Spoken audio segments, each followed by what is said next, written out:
Están ustedes escuchando la lectura del libro El deseado de todas las gentes. Capítulo 40. Una noche sobre el lago.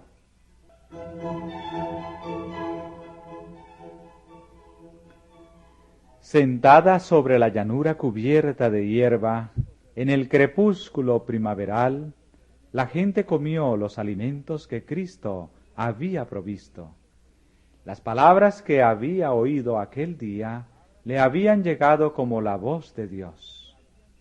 Las obras de sanidad que había presenciado eran de tal carácter que únicamente el poder divino podía realizarlas. Pero el milagro de los panes atraía a cada miembro de la vasta muchedumbre. Todos habían participado de su beneficio.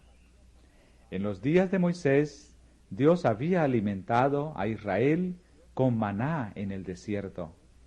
¿Y quién era éste que los había alimentado ese día, sino aquel que había sido anunciado por Moisés? Ningún poder humano podía crear, de 5 panes de cebada y 2 pececillos, bastantes comestibles para alimentar a miles de personas hambrientas. Y se decían unos a otros: este verdaderamente es el profeta que había de venir al mundo.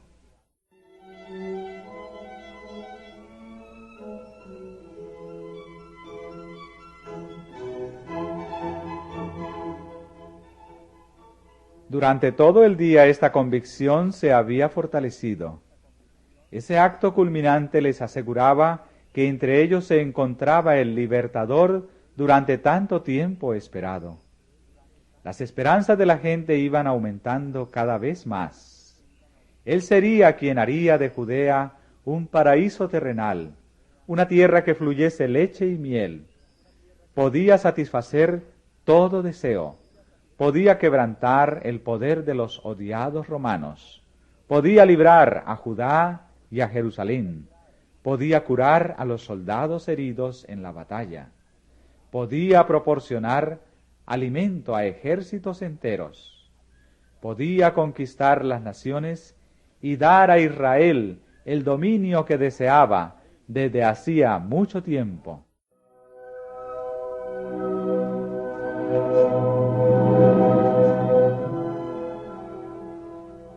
En su entusiasmo, la gente estaba lista para coronarle rey enseguida.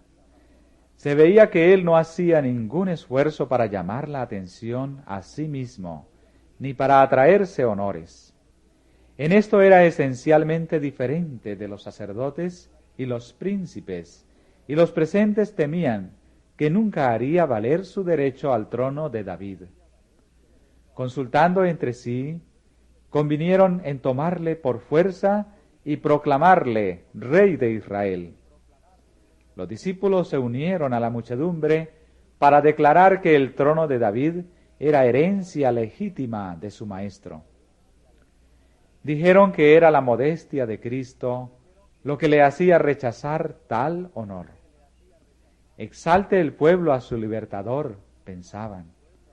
Véanse los arrogantes sacerdotes y príncipes obligados a honrar a aquel que viene revestido con la autoridad de Dios.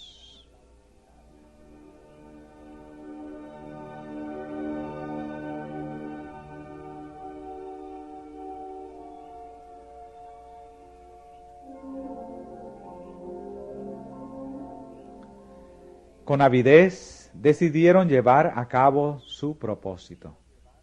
Pero Jesús vio lo que se estaba tramando y comprendió, cómo no podían hacerlo ellos, cuál sería el resultado de un movimiento tal.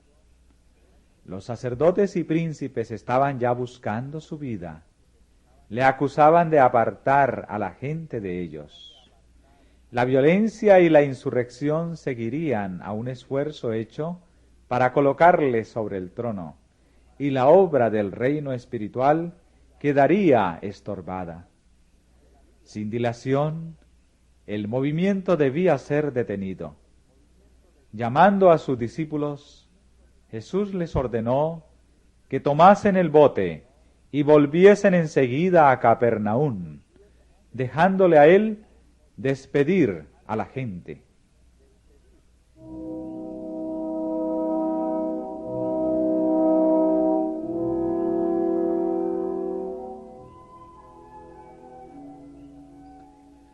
Nunca antes había parecido tan imposible cumplir una orden de Cristo. Los discípulos habían esperado durante largo tiempo un movimiento popular que pusiese a Jesús en el trono.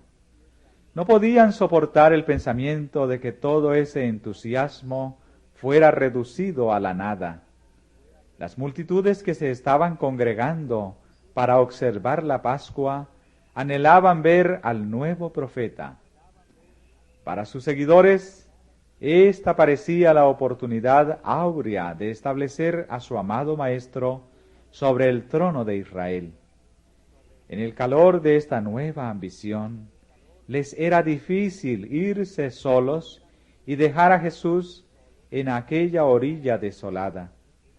Protestaron contra tal disposición, pero Jesús les habló entonces con una autoridad que nunca había asumido para con ellos.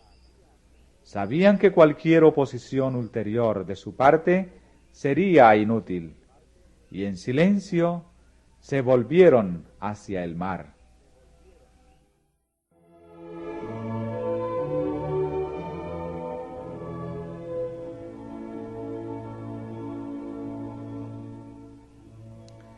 Jesús ordenó entonces a la multitud que se dispersase, y su actitud era tan decidida que nadie se atrevió a desobedecerle.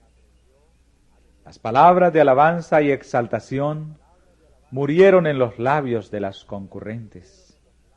En el mismo acto de adelantarse para tomarle, sus pasos se detuvieron y se desvanecieron las miradas alegres y anhelantes de sus rostros.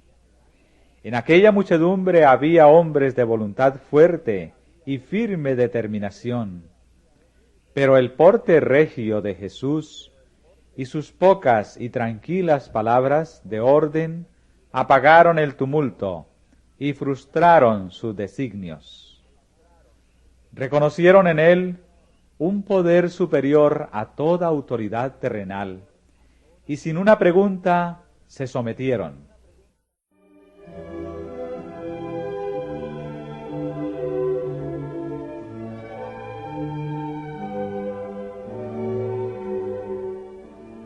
Cuando fue dejado solo, Jesús subió al monte apartado a orar. Durante horas continuó intercediendo ante Dios. Oraba no por sí mismo, sino por los hombres. Pidió poder para revelarles el carácter divino de su misión, para que Satanás no cegase su entendimiento y pervirtiese su juicio. El Salvador sabía que sus días de ministerio personal en la tierra estaban casi terminados y que pocos le recibirían como su Redentor. Con el alma trabajada y afligida, oró por sus discípulos. Ellos habían de ser intensamente probados. Las esperanzas que por mucho tiempo acariciaran, basadas en un engaño popular, habrían de frustrarse de la manera más dolorosa y humillante.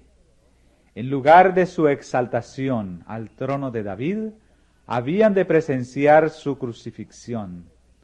Tal había de ser, por cierto, su verdadera coronación. Pero ellos no lo discernían, y en consecuencia les sobrevendrían fuertes tentaciones que les sería difícil reconocer como tales. Sin el Espíritu Santo para iluminar la mente y ampliar la comprensión, la fe de los discípulos faltaría. Le dolía a Jesús que el concepto que ellos tenían de su reino fuera tan limitado al engrandecimiento y los honores mundanales. Pesaba sobre su corazón la preocupación que sentía por ellos y derramaba sus súplicas con amarga agonía y lágrimas.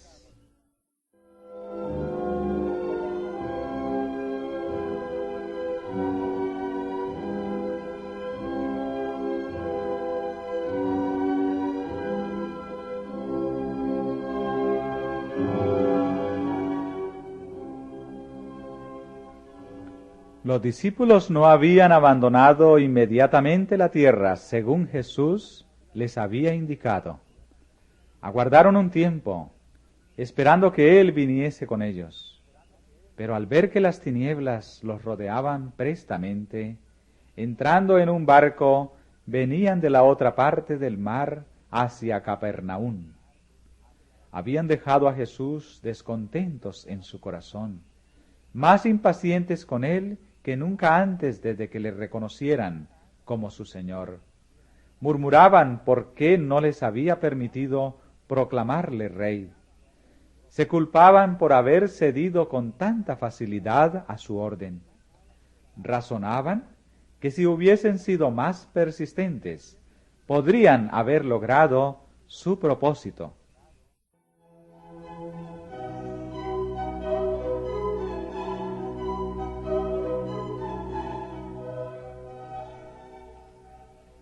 La incredulidad estaba posesionándose de su mente y corazón. El amor a los honores los cegaba. Ellos sabían que Jesús era odiado de los fariseos y anhelaban verle exaltado como les parecía que debía serlo. El estar unidos con un maestro que podía realizar grandes milagros y sin embargo ser vilipendiados como engañadores era una prueba difícil de soportar. ¿Habían de ser tenidos siempre por discípulos de un falso profeta? ¿No habría nunca de asumir Cristo su autoridad como Rey? ¿Por qué no se revelaba en su verdadero carácter el que poseía tal poder y así hacía su senda menos dolorosa? ¿Por qué no había salvado a Juan el Bautista de una muerte violenta? Así razonaban los discípulos hasta que atrajeron sobre sí grandes tinieblas espirituales. Se preguntaban, ¿podía ser Jesús un impostor, según aseveraban los fariseos?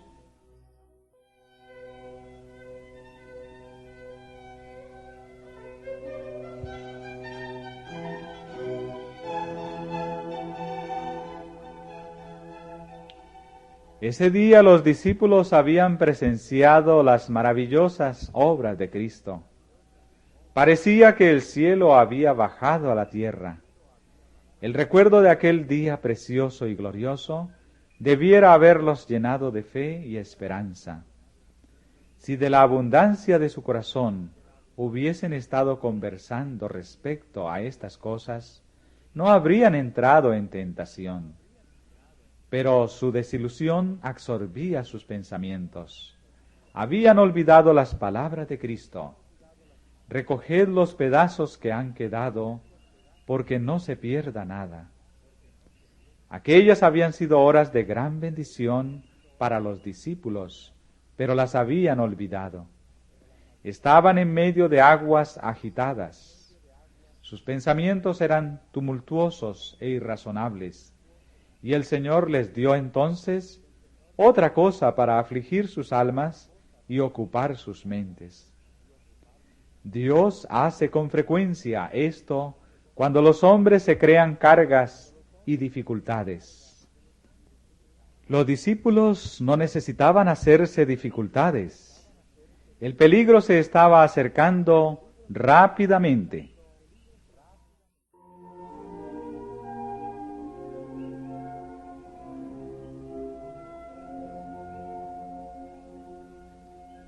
Una violenta tempestad estaba por sobrecogerles y ellos no estaban preparados para ella. Fue un contraste repentino, porque el día había sido perfecto, y cuando el huracán los alcanzó, sintieron miedo. Olvidaron su desafecto, su incredulidad, su impaciencia. Cada uno se puso a trabajar para impedir que el barco se hundiese. Por el mar era corta la distancia que separaba a Bethsaida del punto a donde esperaban encontrarse con Jesús, y en tiempo ordinario el viaje requería tan solo unas horas, pero ahora eran alejados cada vez más del punto que buscaban. Hasta la cuarta vela de la noche lucharon con los remos. Entonces los hombres cansados se dieron por perdidos. En la tempestad y las tinieblas, el mar les había enseñado cuán desamparados estaban y anhelaban la presencia de su Maestro.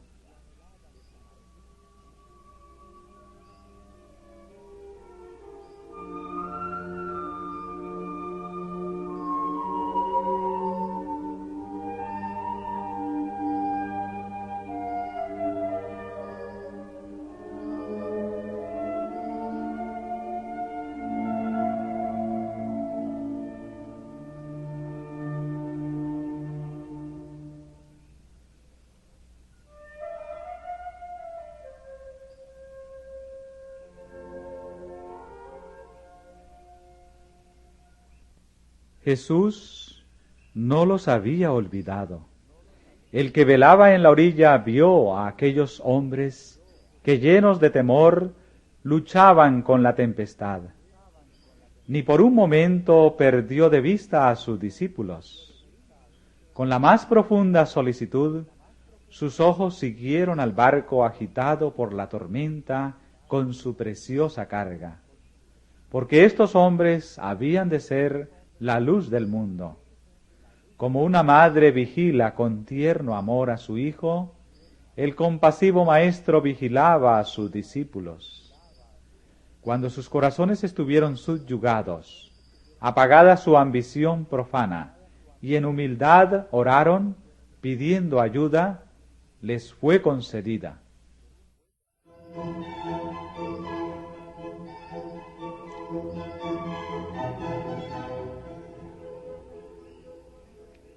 En el momento en que ellos se creyeron perdidos, un rayo de luz reveló una figura misteriosa que se acercaba a ellos sobre el agua.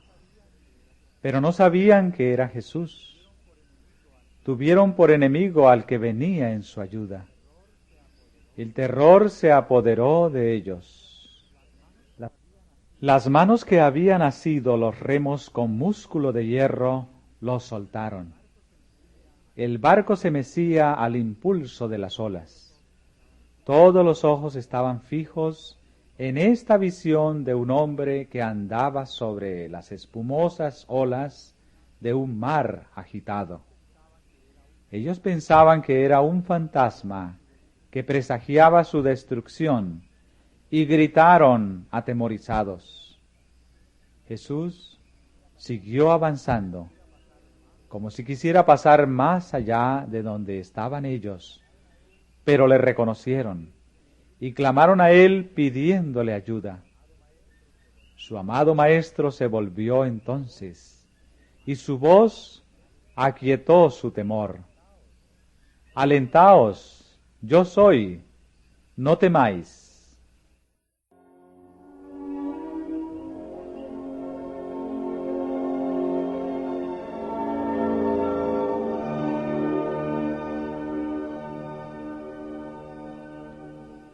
Tan pronto como pudieron creer el hecho prodigioso, Pedro se sintió casi fuera de sí de gozo.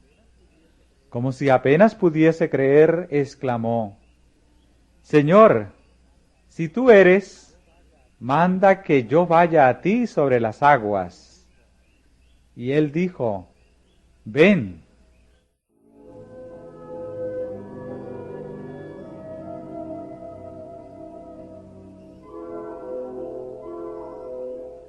Mirando a Jesús, Pedro andaba con seguridad, pero cuando con satisfacción propia miró hacia atrás a sus compañeros que estaban en el barco, sus ojos se apartaron del Salvador. El viento era borrascoso, las olas se elevaban a gran altura, directamente entre él y el Maestro, y Pedro sintió miedo. Durante un instante, Cristo quedó oculto de su vista y su fe le abandonó. Empezó a hundirse. Pero mientras las ondas hablaban con la muerte, Pedro elevó sus ojos de las airadas aguas y fijándolos en Jesús, exclamó: Señor, sálvame. Inmediatamente Jesús asió la mano extendida, diciéndole: Oh hombre de poca fe, ¿por qué dudaste?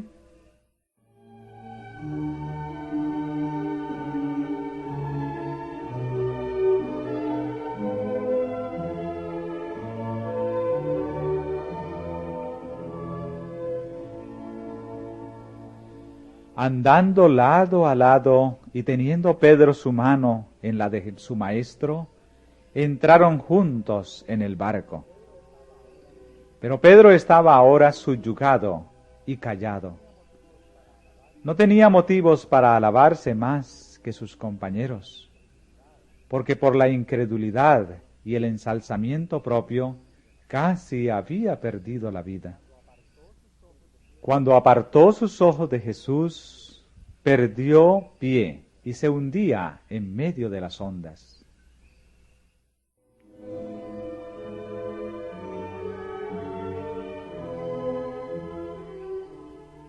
Cuando la dificultad nos sobreviene, ¿con cuánta frecuencia somos como Pedro?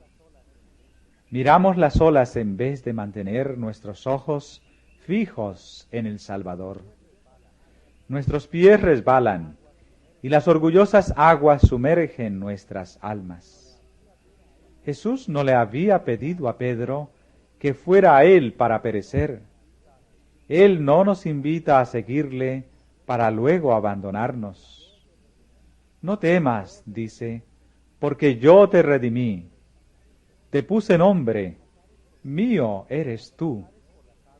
Cuando pasares por las aguas, yo seré contigo, y por los ríos no te anegarán. Cuando pasares por el fuego, no te quemarás, ni la llama arderá en ti. Porque yo, Jehová, Dios tuyo, el Santo de Israel, soy tu Salvador.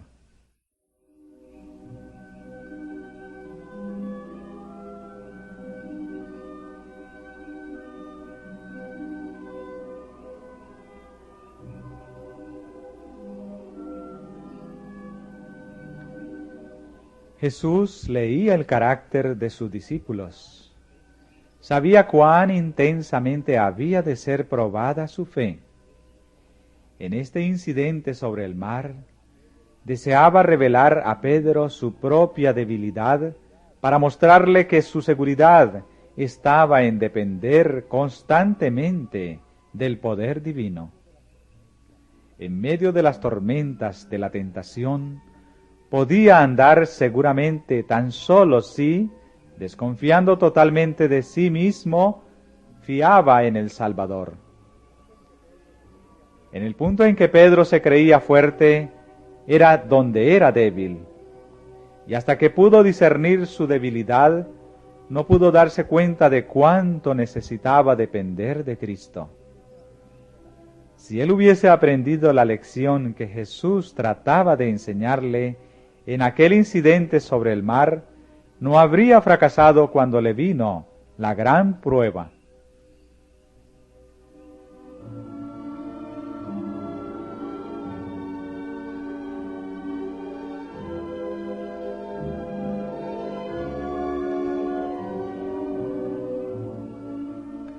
Día tras día, Dios instruye a sus hijos. Por la circunstancia de la vida diaria, los está preparando para desempeñar su parte en aquel escenario más amplio que su providencia les ha designado. Es el resultado de la prueba diaria lo que determina su victoria o su derrota en la gran crisis de la vida.